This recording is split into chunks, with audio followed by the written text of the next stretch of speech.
मित्रों, आखिर मरते समय दुर्योधन ने भगवान कृष्ण से ऐसा क्यों पूछा कि मामा शकुनी ने मुझे बर्बाद क्यों किया? महाभारत का सबसे बड़ा खलनायक कौन था, दुर्योधन या फिर उसका अपना मामा शकुनी? क्या आप जानते हैं, जिस व्यक्ति पर दुर्योधन ने सबसे ज्यादा भरोसा किया, उसी ने उसके पूरे वंश को मौत के मुंह में धकेल दिया। और जब कुरुक्षेत्र में दुर्योधन अपनी अंतिम सांसें ले रहा था, तब श्री कृष्ण ने उसे ऐसा रहस्य बताया जिसे सुनकर उसकी आत्मा तक कांप उठी। आज आप जानेंगे शकुनी ने आखिर अपने ही भांजों को क्यों बर्बाद किया और उसके पासों में ऐसा कौन सा श्राप छुपा था जिसने पूरे कुरुवंश को समाप्त कर दिया। कुरुक्षेत्र की उस रक्त रंजित धरती पर जब अंतिम शंखनाद भी मौन हो चुका था, जब रथों के टूटे पहिए, बिखरे अस्त्र और हजारों शवों के बीच हवाएं भी भय से कांप रही थीं, तब एक ऐसा रहस्य जन्म लेने वाला था जिसने स्वयं मृत्यु को भी कुछ पल के लिए रोक दिया था। कहा जाता है, मनुष्य का सबसे बड़ा शत्रु बाहर नहीं होता, वह उसके सबसे करीब बैठा होता है, उसके कानों में मीठे शब्द बोलता है, उसके क्रोध को हवा देता है और धीरे धीरे उसके विवेक को निगल जाता है। और महाभारत में ऐसा ही एक व्यक्ति था जो कभी खुलकर युद्ध नहीं लड़ा, जिसने कोई दिव्यास्त्र नहीं चलाया, फिर भी जिसने संपूर्ण कुरुवंश को भीतर से जला डाला, वह था गांधार का राजकुमार शकुनी। उस रात श्री कृष्ण ने जो रहस्य बताया, वह केवल शकुनी का नहीं था, वह हर उस इंसान के लिए चेतावनी था जो गलत संगति में अपने विवेक को खो देता है। तो मित्रों, कुरुक्षेत्र की भूमि पर रात उतर चुकी थी, चारों ओर सन्नाटा था, लेकिन वह सन्नाटा भी भयावह था। कहीं घायल सैनिकों की कराह सुनाई देती, कहीं गिद्ध मृत शरीरों पर मंडरा रहे थे, कहीं टूटी तलवारों पर चंद्रमा की किरणें चमक रही थीं। उसी रणभूमि के बीच एक विशाल सरोवर के किनारे पड़ा था हस्तिनापुर का युवराज दुर्योधन। भीम के गदा प्रहार ने उसकी जंघाएं तोड़ दी थीं। उसका विशाल शरीर मिट्टी और रक्त से लथपथ पड़ा था, सांसें भारी हो चुकी थीं, लेकिन आंखों में अब भी बुझती हुई अग्निशेष थी। उसने अपने चारों ओर देखा, न कोई भाई, न कोई सेना, न कर्ण, न दुशासन, सब समाप्त हो चुके थे। जिस सिंहासन के लिए उसने जीवन भर युद्ध किया, आज वही सिंहासन राख बन चुका था। तभी अचानक वातावरण बदलने लगा, शीतल हवा बहने लगी, रणभूमि में फैला भय जैसे कुछ पल के लिए शांत हो गया। और उसी अंधकार के बीच प्रकट हुए पीतांबरधारी योगेश्वर श्री कृष्ण। उनके मुख पर न क्रोध था, न विजय का अभिमान, केवल गहरी करुणा थी। दुर्योधन ने उन्हें देखा, कुछ पल तक मौन रहा, फिर उसकी आंखों से आंसू बहने लगे। पहली बार महान योद्धा दुर्योधन के चेहरे पर अहंकार नहीं, पश्चाताप था। उसने कांपते स्वर में कहा, हे माधव, मैं जानता हूँ मैंने अधर्म किया, मैंने लोभ में आकर धर्म का मार्ग छोड़ दिया, मैं अपनी हार स्वीकार करता हूँ। लेकिन दुर्योधन की आवाज भर्रा गई, मेरे मन में एक ऐसा प्रश्न है जो मुझे शांति से मरने नहीं दे रहा। श्री कृष्ण शांत खड़े रहे। दुर्योधन ने भारी सांस लेते हुए कहा, जिस व्यक्ति पर मैंने सबसे अधिक विश्वास किया, जिसने बचपन से हर कदम पर मेरा साथ दिया, जिसने मुझे कभी अकेला नहीं छोड़ा, क्या वही मेरे विनाश का कारण था? हे वासुदेव, क्या मेरे मामा शकुनी ने वास्तव में मुझसे प्रेम किया था या वह मुझे केवल उपयोग कर रहा था? यह सुनते ही श्री कृष्ण की आंखें गंभीर हो उठी। कुछ क्षणों तक वे मौन रहे, मानो अतीत के गहरे अंधकार को देख रहे हों। फिर उन्होंने धीमे स्वर में कहा, हे दुर्योधन, जिसे तुमने अपना सबसे बड़ा हितैषी समझा, वास्तव में वही तुम्हारे विनाश का प्रथम कारण था। दुर्योधन की आंखें फैल गईं। श्री कृष्ण बोले, लेकिन इस कहानी की शुरुआत तुम्हारे जन्म से नहीं, बहुत पहले गांधार से होती है। और फिर वासुदेव ने वह रहस्य खोलना आरंभ किया जिसे सुनकर स्वयं समय भी कांप उठा। बहुत वर्षों पहले गांधार राज्य समृद्धि, ज्ञान और नीति के लिए प्रसिद्ध था। वहाँ के राजा सुबल न्यायप्रिय और बुद्धिमान शासक थे। उनकी पुत्री गांधारी अत्यंत तेजस्विनी और धर्मपरायण थी, और उनका पुत्र शकुनी असाधारण बुद्धि वाला राजकुमार। लेकिन एक दिन हस्तिनापुर से प्रस्ताव आया। महामहिम भीष्म स्वयं गांधारी का विवाह प्रस्ताव लेकर आए थे। गांधार में उत्सव जैसा वातावरण बन गया। संपूर्ण राज्य प्रसन्न था कि उनकी राजकुमारी अब आर्यावर्त के सबसे शक्तिशाली राज्य की महारानी बनेगी। लेकिन जब राजा सुबल को सत्य जात हुआ तो उनके पैरों तले धरती खिसक गई। धृतराष्ट्र जन्म से अंधे थे राजा सुबल ने यह विवाह अस्वीकार करना चाहा, लेकिन सामने थे भीष्म पितामह, जिनके शब्द ही आदेश माने जाते थे। गांधार कमजोर था, हस्तिनापुर शक्तिशाली। राजा सुबल समझ गए कि विरोध का अर्थ विनाश होगा, और वहीं से एक अपमान जन्म ले चुका था। गांधारी ने पति के दुख को अपना भाग्य मानकर अपनी आंखों पर पट्टी बांध ली, लेकिन उसके भाई शकुनी के हृदय में आग लग चुकी थी। उसे लगा उसकी बहन के जीवन के साथ अन्याय हुआ है, लेकिन यह तो केवल आरंभ था। कुछ समय बाद परिस्थितियां और भयानक हो गईं। राजनीतिक षड्यंत्रों और अविश्वास के कारण गांधार नरेश सुबल और उनके पुत्रों को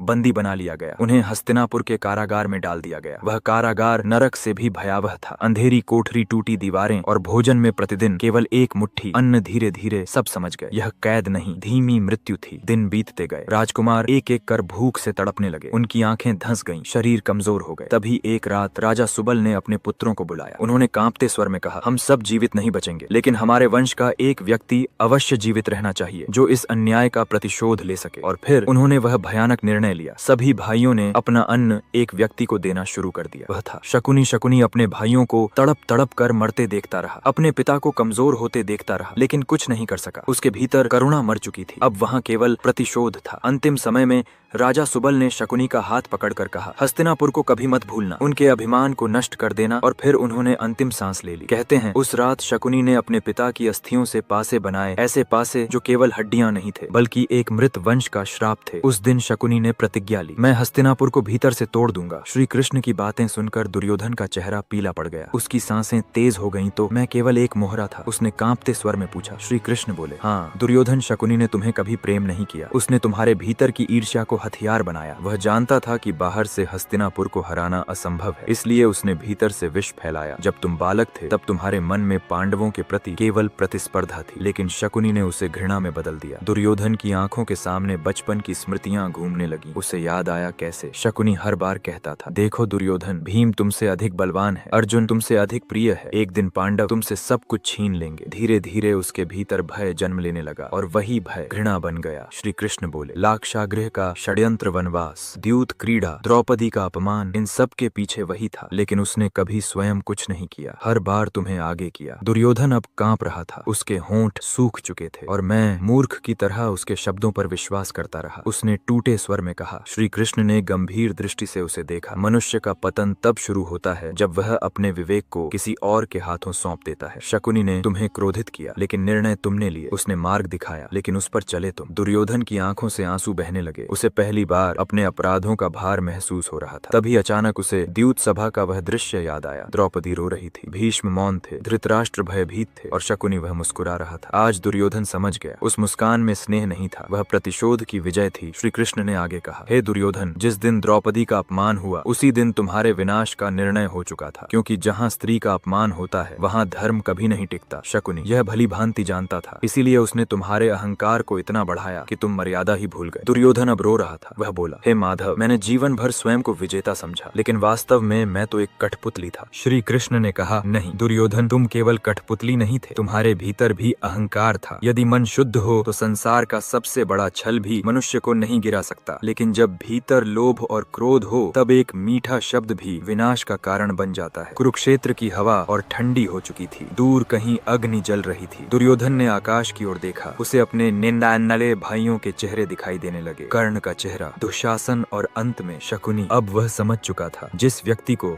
वह अपना रक्षक समझता था वही उसके वंश का सबसे बड़ा शत्रु था। उसने भारी स्वर में कहा, हे वासुदेव, यदि मैंने उस समय अपने क्रोध को रोक लिया होता, यदि मैंने धर्म का मार्ग चुना होता, तो क्या मेरा अंत ऐसा न होता? श्री कृष्ण मुस्कुराए, विधि अवसर अवश्य देती है, लेकिन मनुष्य अपने कर्मों से अपना भाग्य लिखता है। तुम्हें भी अवसर मिले थे, विदुर ने समझाया, भीष्म ने रोका, द्रोण ने चेताया, यहाँ तक कि मैंने स्वयं शांति प्रस्ताव लेकर तुम्हारे द्वार पर कदम रखा, लेकिन तुम्हारे कानों में उस समय केवल शकुनी की आवाज गूंज रही थी। दुर्योधन ने आंखें बंद कर ली। आज पहली बार उसे अपने जीवन की सबसे बड़ी भूल समझ आई थी। उसने धीरे से कहा, मनुष्य बाहर के शत्रु से बच सकता है, लेकिन यदि उसके पास बैठा व्यक्ति ही उसके मन में विष भर दे तो उसका विनाश निश्चित है। श्री कृष्ण ने सिर हिलाया, यही महाभारत का सबसे बड़ा सत्य है। संगति मनुष्य का भविष्य बदल देती है। अच्छे लोगों के साथ रहोगे तो पतन के समय भी बच जाओगे, लेकिन गलत संगति धीरे धीरे आत्मा को अंधा कर देती है। दुर्योधन अब शांत हो चुका था, उसके चेहरे से अहंकार समाप्त हो चुका था। उसने कांपते हाथ जोड़कर कहा, हे माधव, आज मुझे ज्ञात हुआ कि मेरा सबसे बड़ा शत्रु पांडव नहीं थे, मेरा सबसे बड़ा शत्रु मेरा अहंकार था, और उससे भी बड़ा शत्रु था वह व्यक्ति जिसने मेरे अहंकार को बढ़ाया। उसकी सांसें अब टूटने लगीं। श्री कृष्ण उसके समीप बैठे रहे। दुर्योधन ने अंतिम बार कहा, यदि कोई इस कथा को सुने तो उसे बताना कि मीठे शब्द बोलने वाला हर व्यक्ति हितैषी नहीं होता। कुछ लोग मुस्कुराकर मनुष्य को विनाश की ओर धकेल देते हैं। इतना कहकर कौरवों का युवराज धीरे धीरे शांत हो गया। उसकी आंखें सदा के लिए बंद हो चुकी थीं। कुरुक्षेत्र की हवा थम गई और श्री कृष्ण मौन खड़े रहे, क्योंकि एक और आत्मा अपने कर्मों का फल भोगकर चली गई थी। रात बीत चुकी थी, लेकिन कुरुक्षेत्र की धरती पर फैला हुआ शोक अभी भी समाप्त नहीं हुआ था। पूर्व दिशा में सूर्य उदित हो रहा था, पर उसकी किरणों में वह तेज नहीं था, मानो स्वयं सूर्य भी इस महाविनाश को देखकर शोक में डूब गया हो। हजारों चिताएं जल रही थीं, हर ओर धुआं था, रक्त और राख से भरी उस भूमि पर अब केवल विलाप शेष था। उसी समय हस्तिनापुर के राजमहल में एक और भयानक तूफान उठने वाला था, क्योंकि अभी तक महाराज महाराज धृतराष्ट्र और माता गांधारी को यह ज्ञात नहीं था कि उनके 100 पुत्रों का अंत हो चुका है। महल के भीतर अजीब सा सन्नाटा था। दीवारों पर लगे दीपक बुझने लगे थे। दास दासियां भय से कांप रही थीं। कोई भी उस समाचार को सुनाने का साहस नहीं कर पा रहा था। तभी राजमहल के मुख्य द्वार पर एक थका हुआ रथ आकर रुका। रथ से उतरे महात्मा विदुर। उनके वस्त्र धूल से भरे थे। चेहरे पर गहरा दुहक था और आंखों में ऐसा शोक जिसे शब्दों में व्यक्त करना असंभव था। विदुर धीरे धीरे सभा भवन की ओर बढ़े। महाराज धृतराष्ट्र प्रतीक्षा कर रहे थे। उन्होंने बेचैनी से पूछा, विदुर कहो, युद्ध का क्या समाचार है? मेरा पुत्र दुर्योधन विजयी हुआ ना? विदुर कुछ क्षण मौन रहे। उनके होंठ कांप उठे। फिर भारी स्वर में बोले, महाराज, कुरुक्षेत्र अब श्मशान बन चुका है। धृतराष्ट्र का शरीर कांप उठा। दुर्योधन? उन्होंने घबराकर पूछा। विदुर की आंखों से आंसू बह निकले। महाराज, आपके सभी पुत्र इस संसार को छोड़ चुके हैं। यह सुनते ही धृतराष्ट्र जैसे पत्थर बन गए। उनकी सांसें रुकने लगी, हाथ कांपने लगे और फिर वे जोर से चीख पड़े। नहीं! उनकी वह चीख पूरे महल में गूंज उठी। उसी समय माता गांधारी भी वहां आ पहुंची। उन्होंने जैसे ही सत्य सुना, उनके पैरों तले धरती खिसक गई। जिस माँ ने अपने 100 पुत्रों के लिए जीवन भर तपस्या की थी, आज वह एक ही क्षण में पुत्रहीन हो चुकी थी। गांधारी की आंखों पर पट्टी थी, लेकिन उस दिन उनके हृदय से बहते आंसू पूरे आर्यावर्त को जला सकते थे। उन्होंने कांपते स्वर में पूछा, क्या दुर्योधन भी? विदुर ने सिर झुका लिया। गांधारी वहीं भूमि पर गिर पड़ी। महल में विलाप गूंज उठा। लेकिन उसी समय राजमहल के एक अंधेरे कक्ष में कोई और भी बैठा था। वह व्यक्ति मौन था। उसके सामने एक दीपक जल रहा था और उसके हाथ में वही मायावी पासे थे, शकुनी। उसके चेहरे पर न दुहक था, न आंसू, केवल एक अजीब सी शांति थी, मानो वर्षों से जलती प्रतिशोध की अग्नि आज शांत हुई हो। उसने धीरे धीरे अपने पासों को देखा और मंद स्वर में बोला, पिताश्री, आपका प्रतिशोध पूर्ण हुआ। लेकिन तभी उसके पीछे किसी के कदमों की आहट हुई। शकुनी पलटा। सामने खड़े थे वासुदेव श्री कृष्ण। उनकी आंखों में गहरी गंभीरता थी। कुछ क्षण दोनों मौन रहे। फिर श्री कृष्ण बोले, तो अंततः तुम्हें शांति मिल गई। शकुनी हल्का सा मुस्कुराया। शांति, उसने कहा, जिस व्यक्ति ने अपने पिता और भाइयों को भूख से मरते देखा हो, उसके भीतर शांति कभी नहीं बचती माधव। मैंने केवल वही किया जो हस्तिनापुर ने मेरे साथ किया था। श्री कृष्ण ने शांत स्वर में कहा, प्रतिशोध कभी समाप्त नहीं होता शकुनी, वह केवल विनाश को जन्म देता है। शकुनी की आंखें अचानक लाल हो उठी। विनाश? वही ईसा हंसा। क्या मेरे परिवार का विनाश विनाश नहीं था? क्या गांधारी का जीवन नष्ट करना अधर्म नहीं था? हस्तिनापुर ने हमारे सम्मान को कुचला था माधव। मैंने केवल उसका उत्तर दिया। श्री कृष्ण कुछ क्षण मौन रहे, फिर बोले, लेकिन उस प्रतिशोध में तुमने अपनी बहन के पुत्रों को भी जला दिया। यह सुनते ही शकुनी का चेहरा कठोर हो गया। उसने गहरी सांस ली। हाँ, क्योंकि प्रतिशोध अंधा होता है माधव। जब मनुष्य के भीतर केवल घृणा बचती है, तब वह अपना पराया नहीं देखता। कुछ क्षणों तक कमरे में मौन छाया रहा। दीपक की लौ कांप रही थी। फिर श्री कृष्ण बोले, क्या तुम्हें कभी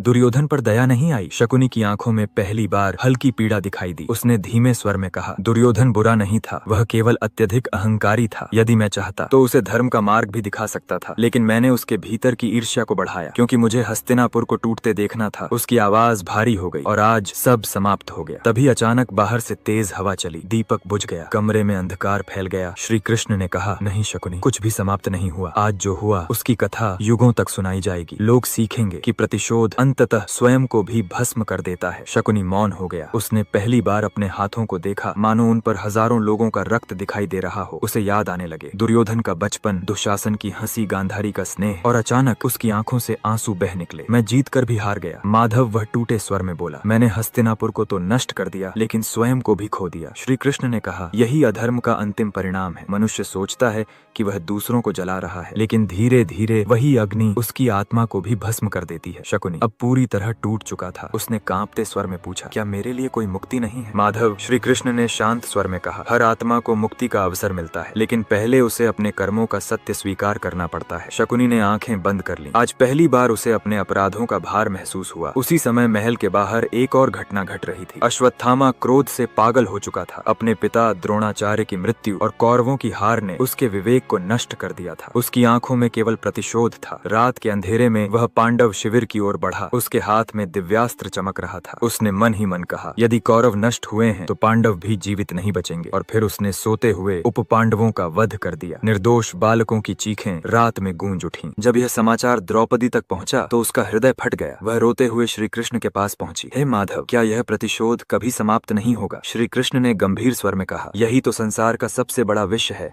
द्रौपदी। एक प्रतिशोध दूसरे प्रतिशोध को जन्म देता है और अंत में केवल विनाश शेष रह जाता है। द्रौपदी रोती रही और उसी समय दूर खड़ा शकुनी यह सब सुन रहा था। उसकी आत्मा कांप उठी। आज उसे पहली बार समझ आया कि उसने केवल कुरुवंश नहीं जलाया, उसने आने वाली पीढ़ियों को भी दुख दिया है। वह धीरे धीरे महल से बाहर निकला। आकाश में काले बादल छा चुके थे। उसने अंतिम बार हस्तिनापुर को देखा, वही हस्तिनापुर जिसे नष्ट करने के लिए उसने अपना पूरा जीवन लगा दिया था। लेकिन आज विजय के बाद भी उसके भीतर खालीपन था, क्योंकि प्रतिशोध कभी सुख नहीं देता, वह केवल मनुष्य को भीतर से खोखला कर देता है। और यही महाभारत का अंतिम सत्य है। मनुष्य का सबसे बड़ा युद्ध बाहर नहीं, अपने भीतर होता है। यदि वह अपने क्रोध, ईर्ष्या और अहंकार पर विजय पाले तो कोई शकुनी उसे कभी नहीं गिरा सकता। लेकिन यदि उसने अपने विवेक को खो दिया तो उसका पतन निश्चित है। इसलिए जीवन में सदैव सावधान रहिए। हर वह व्यक्ति जो आपके क्रोध को बढ़ाए, हर वह व्यक्ति जो आपको दूसरों से घृणा करना सिखाए, हर वह व्यक्ति जो आपके अहंकार को हवा दे, वह आपका हितैषी नहीं भी हो सकता है। क्योंकि सच्चा मित्र वह होता है जो आपको धर्म का मार्ग दिखाए, न कि विनाश का। महाभारत हमें केवल युद्ध नहीं सिखाती, वह हमें यह भी सिखाती है कि गलत संगति सबसे बड़े योद्धा को भी बर्बाद कर सकती है। दुर्योधन बाहर के शत्रुओं से नहीं हारा था, वह अपने अहंकार और गलत सलाह से हार गया। इसलिए जीवन में हमेशा सावधान रहिए, क्योंकि हर मुस्कुराने वाला व्यक्ति आपका हितैषी नहीं होता। अगर आपको लगता है कि आज के समय में भी लोग शकुनी की तरह दूसरों के मन में विष घोलते हैं, तो इस वीडियो को जरूर शेयर कीजिए और कमेंट में लिखिए अहंकार विनाश का कारण है। और वीडियो के बारे में पहले से जानते थे